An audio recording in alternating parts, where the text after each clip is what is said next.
Hey everyone, welcome to this course. From today onwards, we are going to start our very first session of reasoning ability.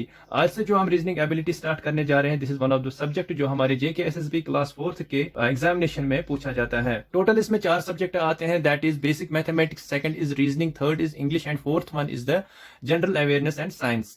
तो हम अभी start कर रहे हैं with the basic reasoning. उसके बाद जो है हम बाकी सब्जेक्ट्स जो है वो स्टार्ट करेंगे। आपको सारे लेक्चर्स इसी चैनल से मिल जाएंगे।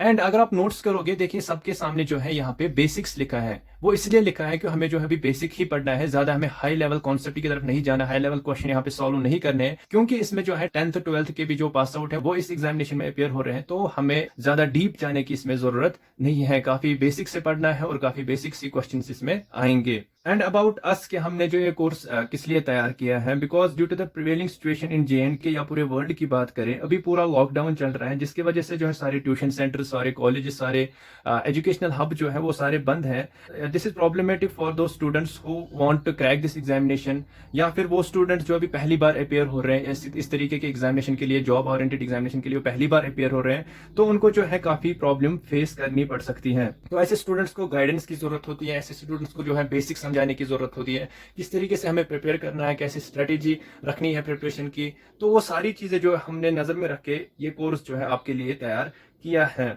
तो हमने जो डिसाइड किया है कि आपको जो एक बेस्ट कोर्स यहाँ पे जो है प्रोवाइड करे, ताकि आपको जो है और कहीं से पढ़ने की जरूरत ना पड़े, आपको जो है सारी चीजें जो है यहीं से कवर हो जाए। एंड अगर कोई एक ही बच्चा यहाँ से पढ़े, एक ही बच्चा जो है वो यहाँ से प्रिपरेशन करे, वो जो है एग्जामिनेशन क्वालिफाई करे, तो वो हमारे लिए काफी खुशी की बात है। That's a lot for us कि हमारी वजह से जो है कोई JNK की यूथ को जो है थोड़ी सी हेल्प मिल रही है। So coming to the subject जो हम पढ़ने जा रहे हैं, will start with the reasoning ability. तो रीजनिंग एबिलिटी में देखिए ये सारे जो टॉपिक्स हैं ये हमें पढ़ने हैं, इसमें ये हमारे सिलेबस में है। First will start with the coding and decoding. आज से जो हम पढ़ रहे हैं that is coding and decoding. उसके बाद जो है इसी पैटर्न से आपको सारे लेक्चर्स मिल जाएंगे। Next will move on to analogies, relationship concept, figure odd one out, direct sense, figure series, Venn diagram and number series. यहाँ तक जो है आपको प्रिपरेशन करनी है, क्वेश्चन सॉल्व करने हैं एंड टेस्ट सीरीज देनी है, जो भी करना है बस यहीं तक आपको करना है, क्योंकि हमारे सिलेबस में जो है इतना ही दिया हुआ है। एंड कुछ क्वेश्चंस आए थे कि आप जो है जेके SSB class 4th and bank के जो पीओ एंड बैंकिंग एसोसिएट के पेपर हो रहे हैं, क्या उनके लिए आप अलग से लेक्चर चलाओगे यहाँ पे। देखिए JK bank PO and banking associate या फिर जेके एसएसबी क्लास 4th की बात करें, दोनों में सिलेबस जो है वो सेम है। अब डिफरेंस कहाँ पे है, जो एसएसबी का सिलेबस है यहाँ पे जैसे 8 टॉपिक्स है, वहां पे एक्स्ट्रा है, वहां पे मतलब ऑलमोस्ट 15 तक होंगे। तो एक तो ये तो करने ही करने आपको, और इसके अलावा जो है कुछ एक्स्ट्रा टॉपिक्स आपको पढ़ने हैं for the PO and banking associate. And उसमें सेकंड इंपॉर्टेंट चीज क्या है कि आप यहाँ पे जो क्वेश्चंस पूछे जाएंगे इन क्लास 4th, यहाँ पे क्वेश्चंस आपको basic to medium level questions आ जाएंगे। And in JK bank PO and banking associate वहां पे आपको medium to advance level question आ सकते हैं, या फिर कोई नई न्यू पैटर्न के क्वेश्चंस आजकल देखने में जाते हैं तो वो भी आ सकते हैं। Okay, so without any further delay हम स्टार्ट करते हैं with the coding and decoding. So will start with coding and decoding. तो कोडिंग एंड डिकोडिंग को स्टार्ट करने से पहले मैं आपको स्ट्रेटेजी बताता हूँ कि किस तरीके से हम पढ़ने वाले हैं। उससे क्या होता है कि हमें एक पैटर्न मिल जाता है कि हमने कितना पढ़ा है और आगे हम कितना और पढ़ने वाले हैं। So first will start with the concept. हर एक टॉपिक का जो हम पहले कॉन्सेप्ट पढ़ा करेंगे, उससे क्या होगा, एक तो टॉपिक के बारे में पता चल जाती है कि हमें क्या पढ़ना है, और हमें जो जो चीजें मेमोराइज करनी है, जो शॉर्ट ट्रिक्स हमें यूज होगी, वो हम कॉन्सेप्ट में पढ़ा करेंगे। नेक्स्ट पढ़ेंगे हम basic questions. Okay, basic questions होंगे, छोटे छोटे क्वेश्चन, जिससे आपका कॉन्सेप्ट जो है और ज्यादा क्लियर हो जाएगा। Next will move towards the medium level question and then advance level question और कुछ new pattern questions. Okay, new pattern के क्वेश्चंस कुछ लास्ट पेपर्स में देखे गए हैं, तो वो भी हम सॉल्व करेंगे कि किस टाइप के क्वेश्चंस जो वो पूछे जाते हैं with the previous year questions. जितने भी प्रीवियस ईयर क्वेश्चंस आए हैं इन जेके एसएसबी, तो वो भी हम यहाँ पे सॉल्व करेंगे। एंड जैसे मैंने आपको कहा था कि बेसिक टू मीडियम क्वेश्चन जो है हमारे क्लास 4th के पेपर में आते हैं, हमें ज्यादा हाई लेवल क्वेश्चन सॉल्व करने की जरूरत नहीं है, बट हम पढ़ेंगे, वो इसलिए पढ़ेंगे क्योंकि हमारा जो पीओ का एग्जाम है वो भी आने वाला है, पीओ एंड बैंकिंग एसोसिएट। तो वहां पे जो क्वेश्चंस आते हैं that is medium to advance level. Okay, ये हमारा पीओ एंड बैंकिंग एसोसिएट के लिए क्वेश्चंस पूछे जाते हैं। So I will write the definition first. Start करते हैं with the coding and decoding. So we will start with the definition.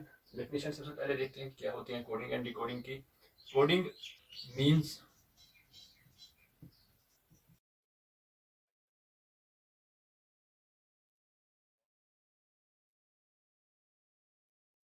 किसी भी मैसेज की मीनिंग को जब हम हाइड करते हैं उसे हम कोडिंग कहते हैं। मान लो एग्जांपल के तौर पे यहाँ पे मैं ट्री लिख लेता हूँ। ओके, आपको डायरेक्टली समझ आ रहा है पहले यहाँ पे क्या लिखा है, बट इसको मैं अगर इस तरीके से लिखूं GIVV। ओके, अब क्या होगा, कोई अगर अब इसको पढ़ना चाहेगा, यहाँ पे उसको समझ में नहीं आएगा यहाँ पे क्या लिखा है, क्योंकि इस मैसेज की मीनिंग जो है वो हमसे हाइड हो गई। जो यहाँ पे ट्री लिखा है, यहाँ पे भी सेम ही चीज लिखी है, ट्री ही लिखा है, बट कुछ इस तरीके से लिख लिया मैंने, इसकी मीनिंग हमसे हाइड हो गई। जो भी इसको पढ़ना चाहेगा उसको यहाँ पे समझ में नहीं आएगा क्या लिखा है।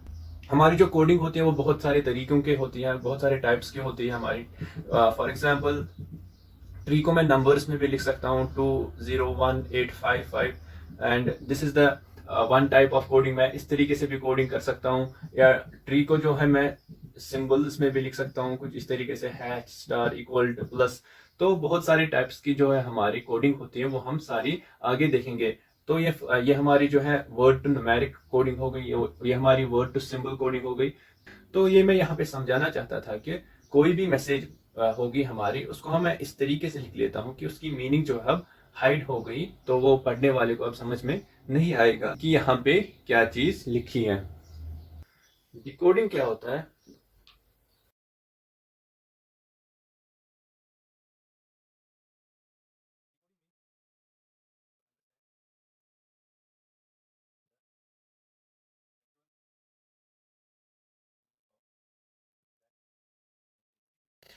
सो डिकोडिंग क्या होता है? To understand the actual meaning of that message. जैसे मैंने यहाँ पे अभी क्या लिखा था, ट्री लिखा था। ओके, ट्री को मैंने कोड किया था कैसे? GIVV से। ओके, ट्री को मैंने इस तरीके से लिख लिया, अब जो है इसकी मीनिंग हमसे हाइड हो गई। यहाँ पे मैंने कहा था कि कुछ रूल्स होते हैं जिससे हम किसी चीज को किसी और तरीके से लिख सकते हैं। अगर हमें जो है ये रूल समझ में आ गया कि किस तरीके से मैंने इसको जो है डिफरेंट फॉर्म में लिख लिया था, तो हम इसकी मीनिंग जो है वो समझ पाएंगे। वो कैसे? देखिए, अगर मुझे ये समझ में आ गया यहाँ पे कि किस तरीके से मैंने टी के बदले में जी लिख लिया था, आर के बदले में आई लिख लिया था, तो मैं डायरेक्टली इसको जो है कन्वर्ट कर सकता हूँ इनटू द रियल मैसेज। जो यहाँ पे एक्चुअल में मैसेज थी, मैं इसको ट्रांसफॉर्म कर सकता हूँ कि यहाँ पे क्या चीज लिखी है। तो उसी को कहते हैं हम डिकोडिंग। अगर कुछ स्टूडेंट्स को यहाँ पे प्रॉब्लम हो रही है, मैं आपको एक रियल लाइफ एग्जांपल से समझाता हूँ, जिससे आपको जो है अच्छे से और ज्यादा समझ में आ जाएगा कि कोडिंग एंड डिकोडिंग क्या होता है। एक चीज मैं आपको बता दूं कि जो भी हम अभी कॉन्सेप्ट पढ़ेंगे या फिर बेसिक्स पढ़ेंगे सारे टॉपिक्स का, उनमें जो है हमारी स्पीड थोड़ी सी कम होगी, क्योंकि इट्स इम्पॉर्टेंट कि हमें कॉन्सेप्ट अच्छे से टॉपिक का पता हो। एंड बहुत सारे ऐसे स्टूडेंट्स हैं जो भी पहली बार पढ़ रहे हैं, उनको भी सारी चीजें समझ आनी चाहिए। तो ज्यादा वो लंबा नहीं खींचेंगे हम, बट 10 to 15 मिनट्स में जो हम कॉन्सेप्ट पढ़ा करेंगे एंड क्या क्या चीजें याद करनी है, बाकी जो है हम जो क्वेश्चन होंगे अच्छी स्पीड से वो पढ़ेंगे। ओके, आपको मैं एक रियल लाइफ एग्जांपल से समझाता हूँ कि कोडिंग एंड डिकोडिंग क्या होता है। मान लो अगर आपको एक लेटर भेजनी है अपने फ्रेंड को। ओके, आप साथ साथ में ये भी चाहते हो कि जो मैं लेटर भेज रहा हूँ, जहाँ पे मैं लेटर भेज रहा हूँ, वहां पे जो है कोई और जो है मेरी लेटर को पढ़े, उसको समझ में नहीं आना चाहिए जो भी मैं मैसेज यहाँ पे लिखना चाहता हूँ। मान लो आप यहाँ पे लिखना चाहते हो अपने फ्रेंड को, I will meet you at park. Okay, मैं आपको पार्क में मिलना चाहता हूँ। अब क्या कर लेते हो आप इसी मैसेज को इस तरीके से लिख लेते हो, I will meet you at park के बदले क्या करते हो आप? पार्क को आप इस तरीके से लिख लेते हो, KZIP। ओके, अब यहाँ पे क्या चेंज किया आपने? आपने ये सारा सेम लिखा, बट पार्क के बदले जो है आपने KZIP लिख लिया। This is the coding. मैंने किसी वर्ड को जो है कुछ इस तरीके से लिख लिया है कि इसकी मीनिंग जो है अब हमसे हाइड हो गई। एक तो ये आपको पता है कि आपने किस तरीके से इसको चेंज किया है इस फॉर्म में, एंड आपके जहां पे आप भेज रहे हो इसको, एंड अगर आप बता दोगे इसको कि किस तरीके से इसको डिकोड करना है, एंड एक तो वो समझ पाएगा कि यहाँ पे क्या लिखा है। बट अगर किसी अननोन पर्सन के हाथ में ये लेटर आएगी, उसको ये चीज यहाँ पे समझ में नहीं आएगा कि यहाँ पे लिखा क्या है, KZIP का क्या मतलब है। दिस इज द कोडिंग कि हमें मैसेज की जो है वो मीनिंग हमसे हाइड हो जाती है। तो जब ये लेटर पहुंच जाएगी तुम्हारे फ्रेंड के घर पे, वहां पे जो है उस टाइम आपका फ्रेंड अवेलेबल नहीं है, तो ये लेटर जो है जैसे आपने सोचा था किसी और के हाथ में आ गई। एंड उसने क्या किया, उसने जो है सीधे लेटर देख के उसको खोल के पढ़ना स्टार्ट कर लिया। एंड उस पर्सन को यहां तक समझ में आएगा डायरेक्टली कि यहां तक क्या लिखा है, I will meet you at, यहां तक तो उसको डायरेक्टली समझ में आएगा कि क्या लिखा है। बट एट के बाद जो है दैट क्या लिखा है, KZIP, ओके। KZIP उसको समझ में नहीं आएगा क्योंकि आपने ये कोडेड फॉर्म में लिखा है।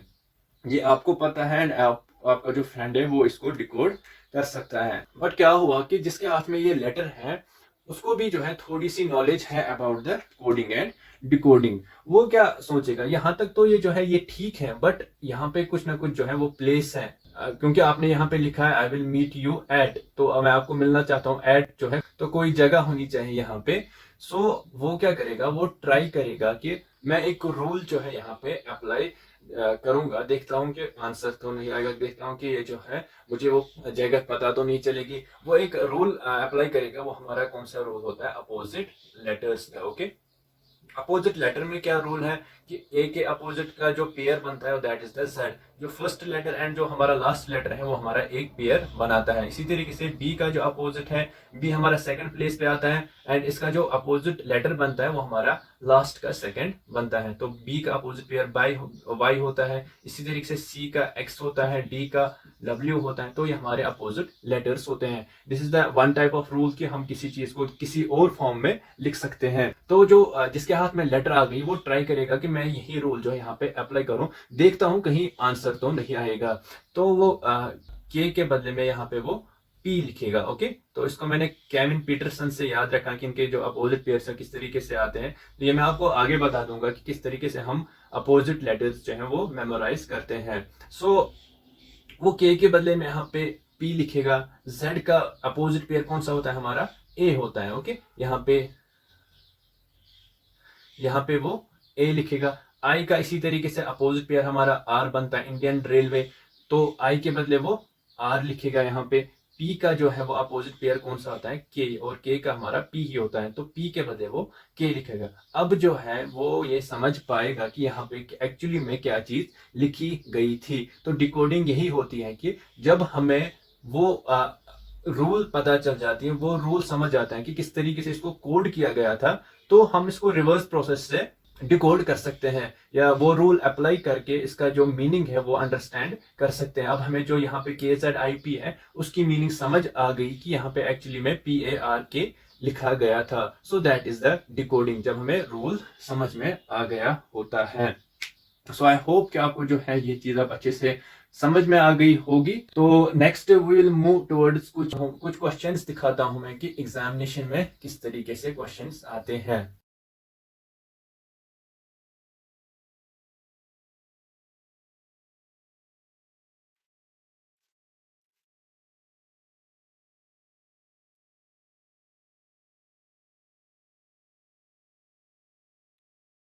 सो यहाँ पे मैंने दो क्वेश्चन लिख लिए हैं कि एग्जामिनेशन में हमें क्वेश्चंस किस तरीके से पूछे जाते हैं, एंड आपको जो है कॉन्सेप्ट और क्लियर हो जाएगा। देखिए एग्जामिनेशन में क्या क्वेश्चन आएगा कि CAT का कोड जो है वो XZG है, ओके। आपको क्या बताना है कि DOG का आप कोड बताइए क्या होगा। एंड जैसे मैंने आपको बताया था कि कुछ सेट ऑफ रूल्स यहाँ पे अप्लाई किए गए होते हैं, उसी से हमें जो है ये चीज लिखी होती है, तो हमें वही रूल समझना होता है। यहाँ पे क्या हो सकता है, कौन सा रूल इसने अप्लाई किया होगा। तो 4 to 5 रूल्स हैं, बस इसी के अराउंड हमें जो है सारे क्वेश्चन सॉल्व करने हैं। सो एक रूल मैंने आपको बताया था अपोजिट लेटर्स का। अपोजिट लेटर जो है मैंने इससे पहले आपको समझाया था कि अपोजिट लेटर्स क्या होते हैं। ए के जो अपोजिट लेटर वो जेड बनता है, बी का वाई बनता है, सी का एक्स बनता है, तो ये अपोजिट लेटर्स होते हैं। ये हमारा एक रूल है। तो यही रूल जो है यहाँ पे देखा गया है कि इसी रूल से जो है XZG लिखा गया है। तो आपको आंसर में जो है 4 ऑप्शंस होंगे, आपको बताना होगा कि DOG का कोड आप क्या हो सकता है 4 ऑप्शंस में से। तो आपको जब रूल समझ में आ गया कि किस रूल से इसको कन्वर्ट किया गया है, तो वही रूल आपको सेम यहाँ पे अप्लाई करके आंसर बताना है। तो DOG का क्या कोड आएगा, डी का जो है अपोजिट पेयर W होता है, O का अपोजिट पेयर कौन सा होता है, L होता है, ओके। जी का T होता है, जैसे T का G है, G का टी होगा। तो इसका जो आंसर होगा that is WLT। Okay, so this is the one type of rule. Second rule जो है that is the place values. Okay, place value क्या होता है, हमारे जो A to Z अल्फाबेट्स हैं उनके प्लेस वैल्यू, मतलब A जो है हमारा पहली प्लेस पे आता है, B इसी तरीके से सेकंड प्लेस पे आता है, C हमारा थर्ड प्लेस पे आता है, सो Z हमारा क्या लास्ट 26 प्लेस पे आता है। तो इसी को हम प्लेस वैल्यू कहते हैं। आपको A to Z जो है सारे प्लेस वैल्यू पता होने चाहिए। टी का प्लेस वैल्यू क्या है आपको डायरेक्टली जल्दी जल्दी पता होनी चाहिए, वो क्या है 20 है। ओके, अब यहाँ पे रूल जो इसने यूज किया है that is the place value rule. Place value rule में क्या है, हर एक बिट की प्लेस वैल्यू लिखी जाती है इन कोडेड फॉर्म। ओके, तो सी का प्लेस वैल्यू क्या है 4 है, सॉरी यहाँ पे जो है वो 3 है। ओके, यहाँ पे जो है ये 3 है। सो सी का प्लेस वैल्यू क्या है हमारा 3 है। इसी तरीके से ए का प्लेस वैल्यू वो फर्स्ट नंबर पे आता है। टी का प्लेस वैल्यू जैसे मैंने बताया वो हमारा 20 होता है। तो सेम रूल अप्लाई करके आपको DOG का कोड बताना है कि DOG का कोड क्या हो सकता है। डी हमारा किस प्लेस पे आता है, DABCD फोर्थ प्लेस पे आता है। ओ हमारा 15th प्लेस पे। ओके, ये मैं आपको आगे इसी लेक्चर में आपको मेमोराइज कराऊंगा कि अपोजिट लेटर जो वो किस तरीके से याद करते हैं और प्लेस वैल्यू किस तरीके से याद करते हैं, वो हम आगे देखेंगे। तो जी जो है इसका प्लेस वैल्यू हमारा 7 होता है। जैसे जी जो है वो मैंने किस तरीके से याद रखा है, जी का जो लास्ट का एरो जैसा है ये 7 की शेप जैसा दिखता है, तो इसको मैंने जी से 7 याद रखा है। इस जो एंड का थोड़ा सा ऐसे बन रहा है, तो इससे मैंने 7 याद रखा है। तो ये मैं आपको आगे बता दूंगा कि किस तरीके से हमें अल्फाबेट्स याद रखने हैं, प्लेस वैल्यूज याद रखने हैं, अपोजिट पेयर्स याद रखने हैं। सो आई होप कि आपको समझ आ गया होगा कि किस टाइप के क्वेश्चंस हमारे एग्जामिनेशन में आते हैं। सो नेक्स्ट हम देखेंगे अपोजिट जो लेटर्स हैं उनको कैसे मेमोराइज करते हैं और जब प्लेस वैल्यू हो उनको कैसे मेमोराइज करते हैं। अब हम पढ़ने वाले हैं अबाउट द अपोजिट लेटर्स। सबसे पहले हम अपोजिट लेटर्स जो है वो कैसे मेमोराइज करते हैं। अपोजिट लेटर्स क्या कहा था मैंने, एक के जो ये हमारा फर्स्ट प्लेस पे आता है, जेड हमारा लास्ट प्लेस पे आता है, तो ये एक हमारा इसका अपोजिट पेयर बन जाता है। इस तरीके से बी का अपोजिट पेयर वाई है, सी का अपोजिट पेयर जो वो एक्स है। तो आप कैसे लिखोगे, ए टू एम लिखोगे पहले, 13 आते हैं हमारे हाफ। ओके, टोटल हमारे 26 होते हैं इसमें अल्फाबेट्स, तो हाफ तक लिखने हैं आपने 13 तक। 13 के जो बाद वाले हैं जैसे एम के बाद एन आता है 14th, वो आपको इसी के अपोजिट लिखना है, तो ये आपस में एक दूसरे के अपोजिट पेयर्स बन जाते हैं। बाकी जो है आपको इसी पैटर्न से फिर आगे ऊपर चलना है, अप टू द 26 आपके ये अपोजिट पेयर्स बन जाते हैं। अब बात करते हैं कि इनको मेमोराइज कैसे करते हैं, क्योंकि हमें जो है क्वेश्चंस में इनकी जरूरत पड़ती है। पूरा जो कोडिंग एंड डिकोडिंग इस पे डिपेंड है। फर्स्ट इज द इनका opposite letter, second is the place value. तो स्टार्ट करते हैं हम। फर्स्ट ए जेड हमारा वो बिल्कुल आसान है, कुछ इसमें ऐसी ट्रिक नहीं है कि आपको इसको मेमोराइज करने की जरूरत पड़ेगी। ए हमारा पहला और जेड हमारा लास्ट का है, तो इजीली आपको जो है ये मेमोराइज हो जाएगा। सेकंड जो आता है हमारा बी के अपोजिट हमारा वाई आता है। इसको किस तरीके से याद रख सकते हो आप, एक तो तरीका है बॉय याद रखे आप। बॉय में जो है बी और वाई फर्स्ट आता है, लास्ट हमारा वाई आता है। तो एक तरीका ये है बॉय याद रखे, दूसरा तरीका जो है वो बाई याद रखे, दोनों में से जो भी अच्छा लगे। तो बी के अपोजिट जो वाई है, वाई के अपोजिट जो है बी है, ये आपको किससे याद रखना है, बाई से याद रखना है। आप बाई याद रखिए, आपको जो है इसके अपोजिट याद रह जाएंगे। सी को किस तरीके से मैंने याद रखा है, सी का जो अपोजिट हमारा बनता है दैट्स एक्स, तो क्रैक्स याद रखिए, ठीक है, क्योंकि सी और इसमें एक्स आता है, तो क्रैक्स से आपको याद रहेगा सी का अपोजिट पेयर एक्स है, और एक्स का जो अपोजिट पेयर है वो हमारा सी है। इसी तरीके से ड्यू आप याद रख सकते हो किसके लिए, डी और डब्ल्यू के लिए, डी ई डब्ल्यू। ओके, जो ड्यू हम पीते भी हैं वो भी आप याद रख सकते हो। सो ड्यू हमारा एक की पॉइंट है याद करने के लिए for the D and W. So अगर मैं आपको कहूंगा कि डी का अपोजिट पेयर कौन सा है, आपको माइंड में क्या आना चाहिए, डी को हमने किस तरीके से याद रखा था, ड्यू से याद रखा था। सो आपको जो इससे समझ आ जाएगा डी ई डब्ल्यू, तो डी का अपोजिट पेयर हमारा डब्ल्यू होता है। नेक्स्ट हम देखते हैं, इसके बाद आता है हमारा ई। ओके, ई ऑलमोस्ट सारे इसी तरीके से याद रखते हैं, इवनिंग से। ओके, इवनिंग से आपको याद रखना है ई और वी का अपोजिट पेयर, या वी और ई का opposite pair. Okay, E V E N I N G. Okay, next is F. Okay, F and U आप कैसे याद रख सकते हो, फ्यूल से याद रख सकते हो। फ्यूल आप याद रखिए तो एफ यू आता है इसमें। तो वन ऑप्शन इज कि आप फ्यूल याद रखिए, सेकंड ऑप्शन जो मैंने याद रखा है that is for you. Okay, for you से मैंने याद रखा है कि एफ का जो अपोजिट पेयर है वो हमारा यू होता है। आप इसी तरीके से एक बार जब इसको राइट डाउन करोगे आपको जो है काफी आसानी होगी, फिर आप इजीली समझ पाओगे और मेमोराइज भी कर पाओगे। बस एक दो बार इसको ट्राई कीजिए लिखने की एंड सारी चीज जो है आपको मेमोराइज हो जाएगी। नेक्स्ट आता है हमारा जी। ओके, जी को आप याद रख सकते हो जी टी रोड से। Okay, G T road. G का अपोजिट पेयर कौन सा है आपको दिमाग में क्या आना चाहिए, किससे याद रखा था हमने, जी टी रोड से, तो जी का opposite pair is T. Okay, so next हम देखते हैं, नेक्स्ट आता है हमारा एच। एच का बिल्कुल आसान है, that is high school. High school से आप याद रखिए कि एच का अपोजिट पेयर एस होता है हमारा। आई से भी बिल्कुल आसान है, that is Indian railway. Okay, I अगर मैं बता दूं क्या है अपोजिट पेयर, आपको क्या माइंड में आना चाहिए, इंडियन रेलवे, जिससे आपको समझ में आ जाएगा कि आई का अपोजिट पेयर कौन सा है, that is R. Okay, next is हमारा जे। जे के लिए ज्यादातर क्या रखते हैं, jack queen. Okay, next is हमारा के। के का एक फनी सा भी है, वो है कल परसों।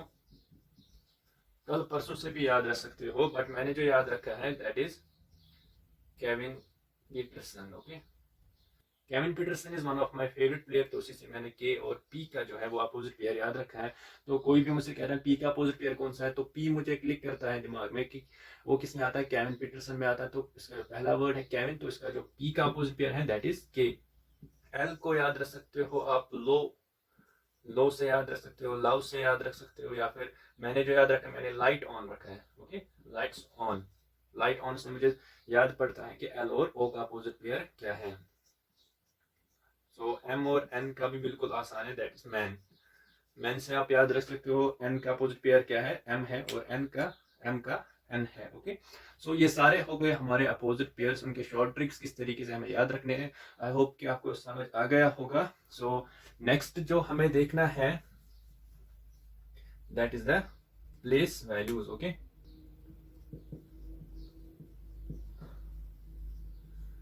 प्लेस वैल्यू को मैं आपको दो तरीके बता दूंगा याद करने के। एक तरीका जो है वो कन्वेंशनल तरीका है, जो हमारी बुक्स पे होता है या ज्यादातर उसी तरीके से याद कराया जाता है। एक तरीका मैं आपको बता दूं कि जो मुझे अच्छा लगता है, सो मैंने जो उसी तरीके से याद रखा है वो इजी पड़ता है, बट थोड़ा सा पहले डिफिकल्ट लगता है, लेकिन बाद में जो है वो आसान हो जाता है और उससे हमें जल्दी विद इन 9 सेकेंड्स हमें इनकी प्लेस वैल्यू आ जाती है। फर्स्ट अगर बात करें कन्वेंशनल तरीके की, किस तरीके से आपको याद रखना है, दो वर्ड्स आपको याद रखने हैं। First one is the EJOTY. Okay, E J O T Y, EJOTY first word है जो आपको याद रखना है। Second is the sflorex, flow से फ्लो। ओके, इसके बाद है आर यू एक्स, स्फ्लोरेक्स याद रखना है आपको। अब इनसे आप कैसे प्लेस वैल्यू जो है वो याद रख सकते हो। इजोटी अगर आपने याद रखा ई जे ओ टी वाई, तो इनके जो लेटर्स हैं वो 5 के मल्टीपल्स में है। मतलब क्या है कि पहला जो लेटर है वो 5 पे आता है, दूसरा जो हमारा लेटर है जे वो 10th प्लेस पे आता है, ओ हमारा 15th प्लेस पे आता है, टी हमारा 20th और वाई हमारा 25th प्लेस पे आता है। इस तरीके से जो आप ये 5 लेटर्स इससे याद रख सकते हो इजोटी से। ओके, जैसे आप देख सकते हो ई हमारा 5th प्लेस पे है, जे हमारा 10th प्लेस पे है, ओ हमारा 15th पे होगा, टी हमारा 20th पे है, वाई हमारा 25th पे है। तो this is the one thing जिससे आप ये 5 प्लेस वैल्यू याद कर सकते हो, किससे, इजोटी से। इनमें क्या है 5 के मल्टीपल्स में है इनके अल्फाबेट्स। ओके, नेक्स्ट जो है फ्लोरेक्स, ये 3 के मल्टीपल्स में है। जैसे पहला जो लेटर है वो 3 पे है, दूसरा हमारा 6 पे है, फिर 9, 12, 15, 18, 21 एंड 24। सो आपको अगर मैं आपको बता दूं कि एल की प्लेस वैल्यू आप बता दो, तो एल कहाँ पे है, फ्लोरेक्स में है। फ्लोरेक्स में आपको देखना है कि वो किस प्लेस पे है, first, second, third, fourth place पे है। तो 4 इंटू 3 करना है आपको। 4 इंटू 3 क्या है, 12 आ जाता है, क्योंकि ये हमारे इनके मल्टीपल्स में, ये 3 के मल्टीपल्स में है। पहला 3 पे है, दूसरा 6 पे है, तीसरा जो 9 पे है, फोर्थ हमारा 12th पोजिशन पे आता है। तो इसी तरीके से मैं आपको बता दूं कि आर की पोजीशन बता दो, आर की प्लेस वैल्यू बता दो। आपको जल्दी से क्या करना है, फ्लोरेक्स में देखना है आर की प्लेस वैल्यू, CFILOR। तो ये हमारी 1 2 3 4 5 6 पोजीशन पे आता है। 6th हमारी क्या होगा, 6 3 आर 18 आता है, तो हम जल्दी से बता सकते हैं आर की प्लेस वैल्यू। एंड बाकी जो इसमें भी वही रूल अप्लाई होता है, बट ये मल्टीपल ऑफ 5 में आते हैं। जैसे टी हमारा 4th प्लेस पे, तो 5 4 आर 20, तो हमारा टी किस प्लेस पे आएगा, 20th प्लेस पे आएगा। एंड ये हमारा एक कन्वेंशनल तरीका है कि हम किस तरीके से जो है प्लेस वैल्यू याद कर सकते हैं। तो इसी में जो है हम थोड़ा सा एक्सटेंड भी कर सकते हैं। कैसे एक्सटेंड कर सकते हैं, जो ई का पहला लेटर है और ई के बाद में लेटर आता है, इसी तरीके से ओ का जो पहला लेटर है या ओ के जो बाद में लेटर आता है, या जे का जो पहला और जे के बाद में, ओ के पहले क्या आता है, ओ के पहले हमारा आता है एन आता है, ओके, एन ओ, फिर बाद में क्या आता है, पी आता है।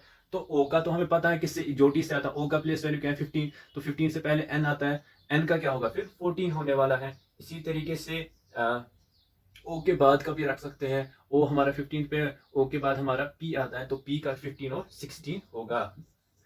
इसी तरीके से टी का अगर देखें, टी के पहले हमारा एस आता है, एस टी के बाद हमारा यू आता है। टी का हमें पता है इजोटी से, इजोटी टी 4th पोजीशन पे, 4 5 और 20th पोजीशन पे टी आता है, ओके। तो टी से पहले एस, तो ये 19th पे आएगा, टी के बाद यू, तो ये 21th पोजीशन पे आ जाएगा। तो इस तरीके से जो है आप चीजें जो हो मेमोराइज कर सकते हो। तो इसका भी आप जो है इसी तरीके से बनाते हो, सी से पहले, सी के बाद, या फिर एल से पहले कौन सा अल्फाबेट आता है, एल से पहले हमारा कौन सा आता है, के आता है, ओके। के का कौन सा आएगा फिर 11th आएगा। एल के बाद हमारा एम आता है, एम का कितना आएगा 13th आएगा। इसी तरीके से यू से पहले हमारा टी आता है, टी का देखिए 20 आएगा। यू के बाद हमारा वी आता है, वी का 21, यू का 21 और वी का हमारा 22 आ जाएगा। तो ये एक कन्वेंशनल तरीका है जिससे आप चीजें याद रख सकते हो।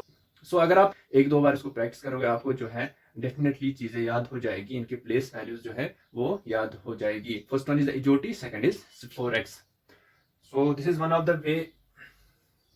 नेक्स्ट जो मैं आपको तरीका बता रहा हूँ ये मुझे अच्छा लगता है, बट आप फिर खुद जो है वो देख लीजिए कौन सा आपको ज्यादा सही लग रहा है, आप उसी हिसाब से अल्फाबेट्स की प्लेस वैल्यू जो है वो याद कीजिए।